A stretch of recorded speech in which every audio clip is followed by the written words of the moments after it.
Okay, welcome back, fans of Peter Sloterdijk, where we read a little bit in the book Infinite Mobilization. Peter Sloterdijk, one of the most creative spirits of our time in analyzing what is our society about. And he looks at the modern age as an age of mobilization. And he does not want to look at all the catastrophes that we usually point out when we discuss about the modern dilemma. He wants to grasp our current time in terms of kinetics and through the idea of mobilization. And in that regard, it's very interesting. I just subscribed to Tony Robbins. So yeah. And he has this ultimate breakthrough challenge, and what he posted today is very interesting. Progress is everything. Move forward today. And this is exactly what Peter Sloterdijk just talked about in our last session, right? He talked about the ethical imperative of our time to make more and more progress, which has no concrete goal anymore. But he says concretely that a step is essentially only progressive if it leads to an increase in the ability to take steps. Progress is movement towards movement towards greater movement, and movement towards an increased ability to move. And this is a very interesting thought that probably our current time, or that is a metaphor that our current time lives by. So let's go on in the text. To the extent that we as modern subjects understand freedom to be a priori, the freedom of movement, we can only conceive of progress as a movement that leads to increased mobility. So, of course, when Tony Robbins says something like progress is everything, we wonder what that means for our lives. And probably we say, yeah, I have to study more things on YouTube. I have to invest in more stocks. I have to educate myself. And I have to get a car. I have to move on the highway. I have to travel. So we always grasp these abstract philosophical thoughts through an ethical imperative in our lives. And the reason for why we love traveling today is not necessarily that traveling in itself is pure enjoyment. Traveling is a lot of stress, especially when you go to another country very far away. You go to a plane, you get like the jet lag and everything. So why do we do that? Because our time, through its different social knots, just teaches us. It socializes us to perceive ourselves in a certain way. So prior to any difference between is and ought, being is determined in modernity as an ought to be and an I want to be of increased mobility. Ontologically, modernity is a pure being towards movement. We want to move. We want to be flexible.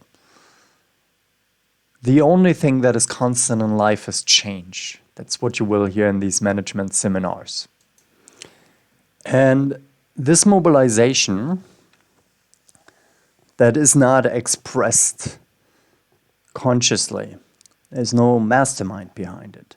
However, it expresses itself in, for example, the credo of enlightenment, that we are now on the threshold to the self-freeing movement of humankind, which may not be wrong because people may be oppressed, but it is also not just the insight from a sudden mystic force.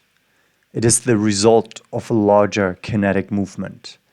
It is a moral-kinetic automatism to be in constant free movement. This is the desire of our time.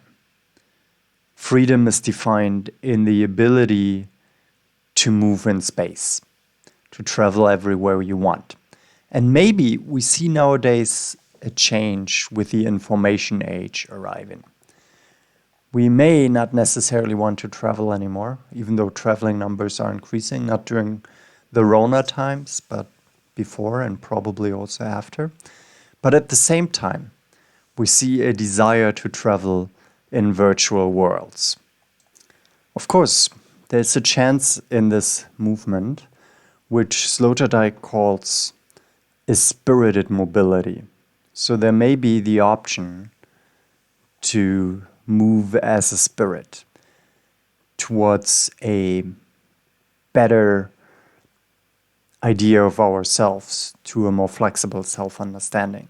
But he says that most of the steps of progress have immediately led to new kinds of forced movements which compete with the most stifling endings of pre-modern times in their depth of alienation and misery. So the way we grasp ourselves is not in a way that it somehow frees ourselves spiritually. It leads us and guides us more to alienation and misery. So what is Mill's idea of a mill grinding itself? It's a little bit hard to follow, so I just want to read another text about Mill. So we see here in the book of John Omeara, an exposition on the process of the achievement of Novalis, that the Enlightenment was seen by Novalis as a follow-up of the first Reformation and its counter-intellectual movement of Catholic religion. And it resulted in a situation where all metaphysical belief was cleansed. So the objection of a rising scholarship was to all objects of enthusiasm, imagination, and feeling love of art. Its inherent depicted a tireless engaged in cleansing nature, rooting out every trace of the sacred, spoiling the memory by sarcastic remarks. All available learning was summoned to cut off the flight to history. Okay, that's a bit hard to understand the way it is written, at least for me. But I think what it says is that the new philosophy tried to cut off any notion of the religious and just to produce a machine-like environment. And it fits into the 19th century if you also think about the early criticism of the Lakers, the emerging romanticism that says that we now enter an age of mere productivity, of mere production.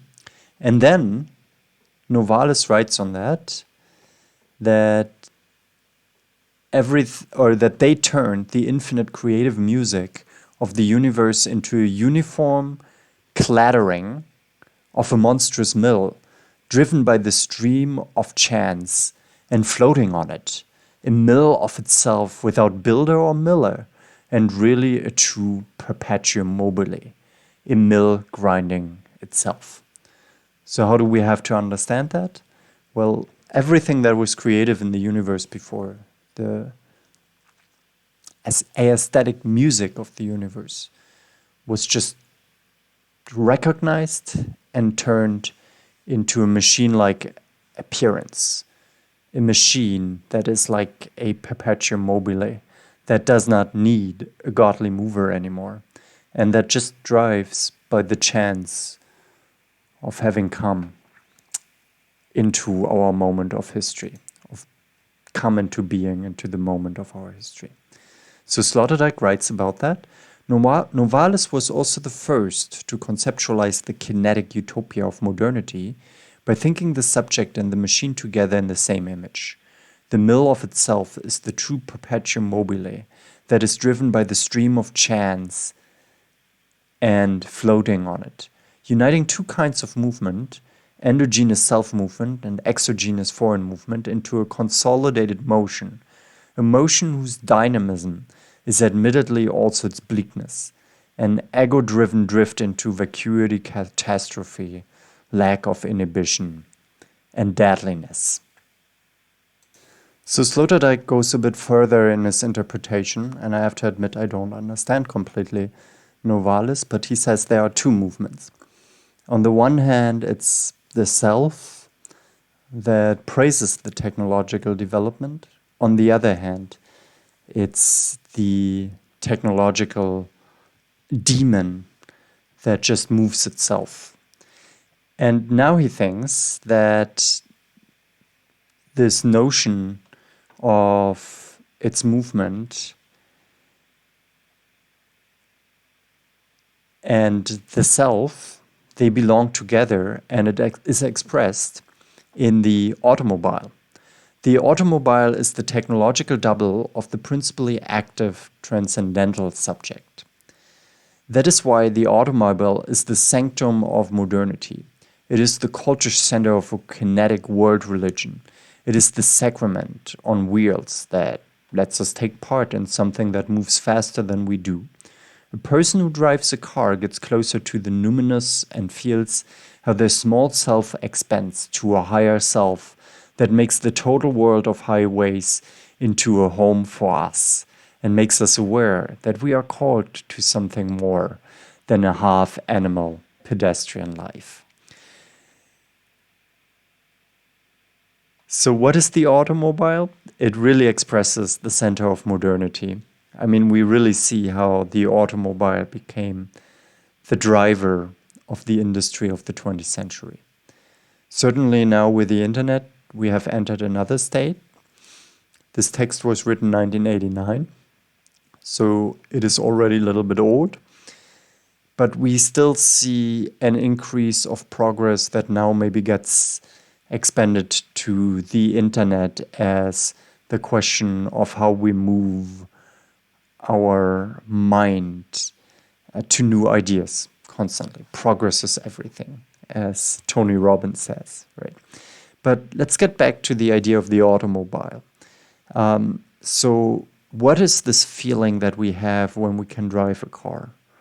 When we can bend space from its natural distance that it has for us in terms of how we are limited to the speed of our walking. But then we build highways and we can move much faster. And we even now have planes, and it's normal to travel by a plane, right? So there is something where we supersede our naturalness of our body, and where the imagined transcendental self, I don't say it's necessarily real, maybe it is just imagined, but where it feels an increase of power and where it just assures itself that by its action really exists. When we are on a highway and we press the gas pedal, then we may feel this power of action, while ultimately, of course, it is meaningless. So this so far what I wanted to say today. I hope that it was somehow interesting to you, and I will write down some questions to just summarize this reading of Slaughterdyke. Keep in mind, I'm not an expert on that. I just want to study that with people together. So if you have any comments, then leave them in the comment section. Please subscribe if you enjoy this. If it gives you something, let me know. And for the rest, just try to live long and find a way to prosper that maybe happens in a pocket of resistance where you don't have the feeling that you have to constantly move.